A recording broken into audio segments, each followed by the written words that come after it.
def nañ ko li nga xam si moo di mandat de dépôt moom nag amaan na yeneen charge yu teguwaat ci kawam ñi nga xam si ñoo di seen ay avocat am nag boo moytul dinañ saisir li nga xam si moo di cour justice bu xam bu CEDEAO.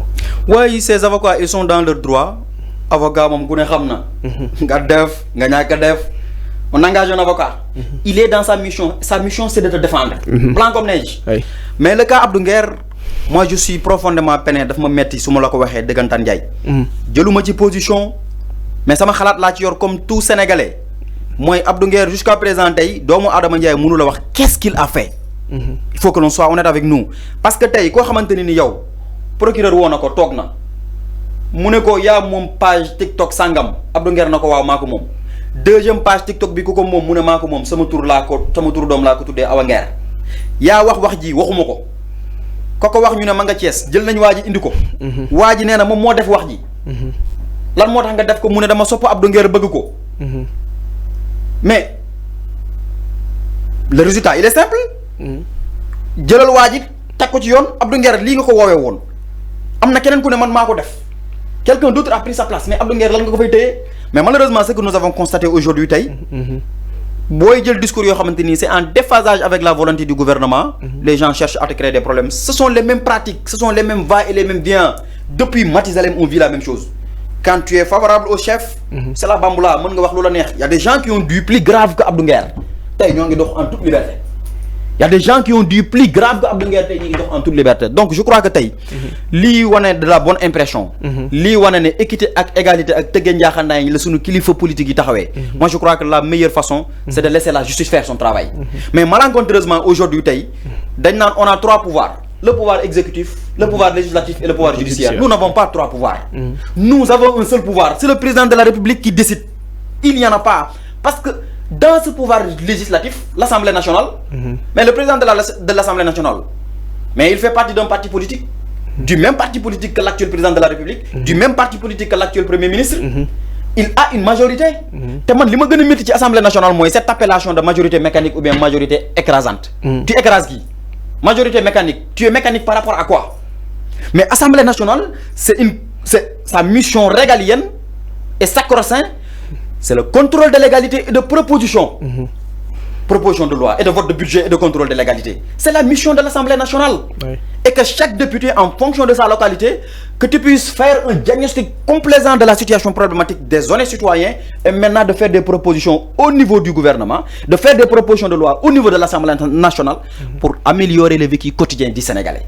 Mais depuis que moi, je suis Mohamed Dia, li may dégg mooy majorité mécanique, majorité écrasante. Mécanique par rapport à quoi? Écrasante par rapport à qui? Tu écrases qui? Mais ce sont ces mêmes populations qui t'ont choisi et vous retournez pour les écraser. C'est que malheureusement c'est ça le problème. Nous on a une perception erronée même des questions de nos autorités politiques, des questions de gouvernance. li benn waay doon wax déjà ñun ni ñu tuddee nguur problème la nguur parce que boo falee nit moo la ëpp privilège. moo la gën a nekk ci situation yu baax. soo ko critiquer mu mécontent. te yow privilège yu mu am yow yaa ko fa teg. yow yaay cotiser. yow yaa koy dundal. yow yaa koy entretenir. et moo tax ma ni malheureusement ñun tant que amuñ cette perception d'égale dignité entre le gouvernant et le gouverné, comme l'a écrit Jean-Jacques Rousseau dans le contrat social, le gouvernant ne doit jamais avoir une posture de condescendance, même suspecte, envers le gouverné, mais également le gouverné doit s'inscrire également dans une démarche participative et inclusive pour aider le gouvernant à faire le travail. Parce que le travail qu'il entreprend du jour au lendemain a une terminologie édifiante sur son vécu quotidien. Et donc, moi, ce que je comprendre, moi, cette bicéphalisme entre un gouvernant et un gouverné, mais également cette relation bipartite, bi nga xamanteni ki mo wara soxla ke pour top ko en réalité ki nga xamanteni mom nga yebal sab surga la mom mo la wara soxla wala mom mo wara mëna tok ñew prendre des informations, s'enquérir de ta situation et maintenant après en fonction de cette démarche, en fonction de ses propositions, en fonction de ses agissements, qu'il puisse faire la compilation de toutes les revendications, mais également de faire un diagnostic complaisant de ton vécu et maintenant après pour voir quelles sont les décisions à prendre. Mais sur le cas Abdou Nguer, j'y reviens et je dis très honnêtement, moi j'aurais préféré qu'on n'en fasse pas un héros. Parce que les Sénégalais, vous savez comment ils fonctionnent sur la base des sentiments. Abdou Nguer, si la popularité il était à 50 personnes, ça je peux vous garantir qu'il est à 300 ou bien 500 personnes. sénégalais dafa sentimental. Sénégalais dafa yërmande. La preuve, xoolal tous ces gens là qui nous ont dirigés. Macky Sall, il a fallu qu'il démissionne en 2009 du gouvernement de Ablaye Wade, de toutes les fonctions. En 2 ans, les Sénégalais ont fait de lui un président.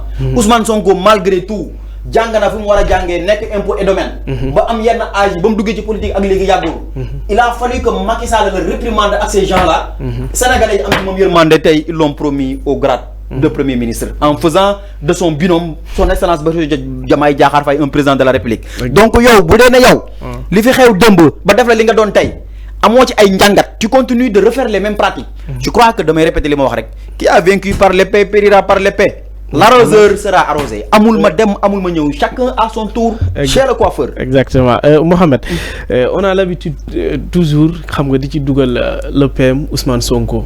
Chaque jour parfois buñ jappé kenn voilà ñu né commande politique le Ousmane Sonko génn ci est-ce que le PM Ousmane Sonko quand même mi ngi dugal loxom ci lu melni parce que yaangi sank yaangi la ci Abdou Nguer luñ koy topé ñi ko don topé division de fausses nouvelles temps yi passé amna yeneen dossiers yu téguwaat ci kawam bo xam peut-être amana division de fausses nouvelles amana offense au chef de l'État ainsi de suite amna sax benen professeur bi ki nga xam c'est mom la son excellence don gradué temps il est passé mom tamit porté won nako plainte pour division de fausses nouvelles yu démé non est-ce que genre plainte yoy non quand même le PM quand même dougal na ci amna ci mainmise wa mais xam nga wolof ñay def né buñ lay jiñ yenn yi buñ lay jiñ yenn yi fexel ba bul ko xegn d'ailleurs buñ lay num tudati jiñ galu xaj non fexel buñ la ci fekk le problème également c'est dans sa communication le PM parce que également il faut qu'on revienne également dans l'historique de tout ça dem na fi Ziguinchor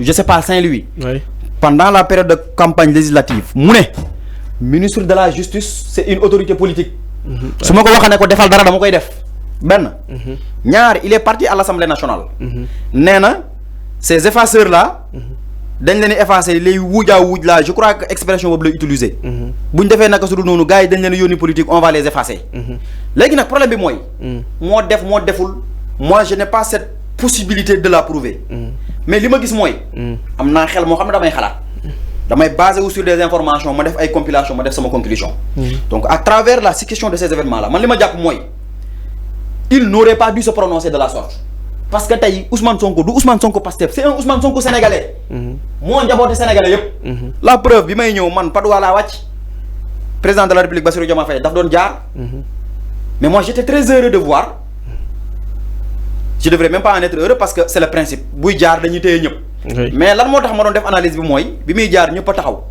pont bi suuf gi dafa fees dell wàcc bi dafa fees dell les sénégalais étaient obligés de l'attendre ma ne prérogative yi privilège yi boo ko amee non il faut nga xam fan ngay taxawé parce que xam la motax ki taxawon ci soufu pont bi amna ko xamné il a voté la coalition Diomaye président 2024 amna ko xamné il n'a pas voté la coalition Diomaye président 2024 mais ñun ñep on a subi le fait que quand le président de la République passe chaque sénégalais da ngay taxaw ba mu romb nga doga dem donc cër yoy ñun bu la ko yalla joxé da nga am noy taxawé da ngay teddé ñaxanday jabot day teddé ñaxanday Abdou Nguer ci jabootu Ousmane Sonko la bok mu d'accord ak ses positions mu ñak d'accord ak ses positions su Abdou Nguer défé naka su du nonu il y a la justice qui est là justice bi dina ko réglementer légui nak bu dé justice bi mom dafa tok di sétane lo xamanteni ni tay mën na indi des dérives sur la place publique mën na am njeexital ci stabilité réew mi également justice bi bu defu lolu c'est la justice qui a démissionné comme Nicolas le juge de dem doon waxé j'ai démissionné d'une justice qui a démissionné mais tay également li ñu wara xam moy muy Abdou Nguer muy kenen qui manifester également moy la liberté d'un individu s'arrête là où commence la liberté de l'autre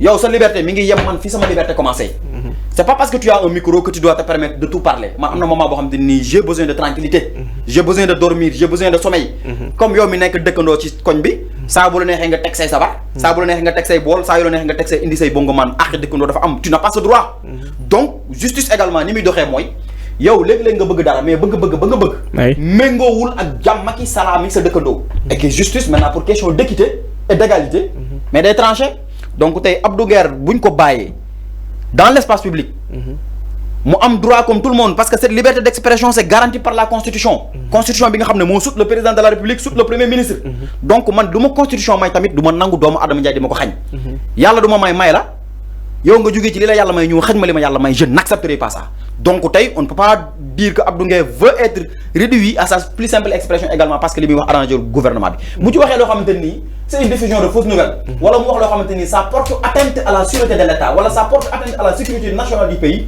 eh bien qu'il soit traqué et mis en justice parce que bu ñu ko bàyyee la muy wax wala la muy def am na njeexital ci sama dund am na njeexital ci sa dund li wolof jaay di wax ay mënul yem ci bopp borom donc tey dans l'espace médiatique doole information ni mu am ça doit être encadré ku ci def loo xamante ni naka sudul noonu la ñu teg la ci yoon mais nag que ça soit pas kumba am ndey kumba amul ndey kii bokku na fii kii wax na lu ma neex kii waxuma lu ma neex te malheureusement ñun suñu autorité politique ce qu'on appelle le syndrome de l'hybris c'est ce qui guette les plus grands chefs mooy maanaam ki lay jege di la wax lu la neex yaa fi gën tu es le plus beau cette personne il est entretenu c'est votre ennemi numéro 1 ki nga xamante ni c'est un guetteur vigilant ki nga xamante ni il est là-bas sur la défensive des fois moi je crois que ce sont ces personnes qui méritent d'être écoutées parce que ce sont ces gens qui vous empêchent de patauger ce sont ces gens de personnes qui vous empêchent de foncer tout droit au trou te Ousmane Sonko quand il fonce tout droit au trou c'est tout le Sénégal qui fonce tout droit au trou